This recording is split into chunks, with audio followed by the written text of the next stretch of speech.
Hey, ALSA UUM. Hi, how can I help you with this? May I have a sexual murder case which involved the son of a businessman that occurred 16 years ago in Cinta Sayang Resort located at Sungai Petani, Kedah?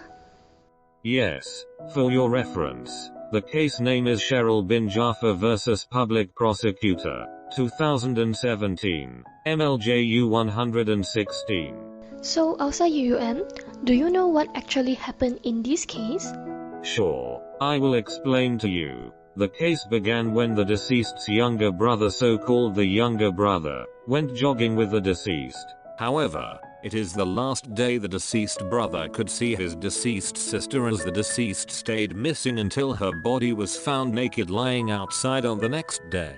During the investigation period, several people suspected of being engaged in the deceased's murder were arrested. The superintendent also summoned the appellant for the investigation purpose 3 years later, after the deceased body was found. However, the appellant had during these 3 years traveled to Australia. In regard to the forensic inspection, the forensic specialist had done an autopsy on the deceased's body and discovered that the appellant's DNA was found on the swab collected from the deceased's genitals and anus. So, what is the court's decision in this case? Well, the decisions arrived in this Court of Appeal case were, first, the appellant's defense that he had voluntarily had sexual intercourse with the deceased was unreasonable. The purpose of the deceased to the scene with the younger brother was solely to jog, and not to have sexual intercourse with the appellant. Secondly, there was copious blood found on the deceased's shoes and hair tie at the scene shortly after the deceased disappeared. The appellant's unsworn evidence that he had voluntarily had sexual intercourse using fluids from each other's bodies is therefore unreliable. All of these doubts are not challenged by the appellant.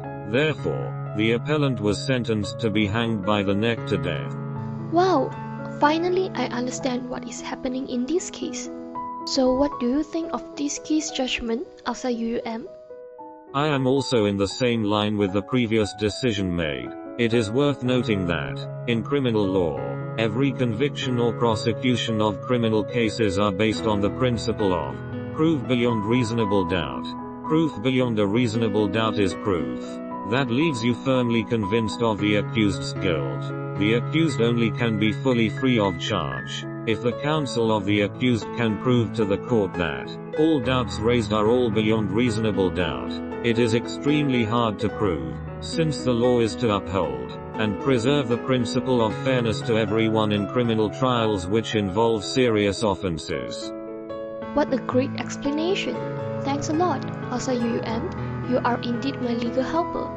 You're most welcome.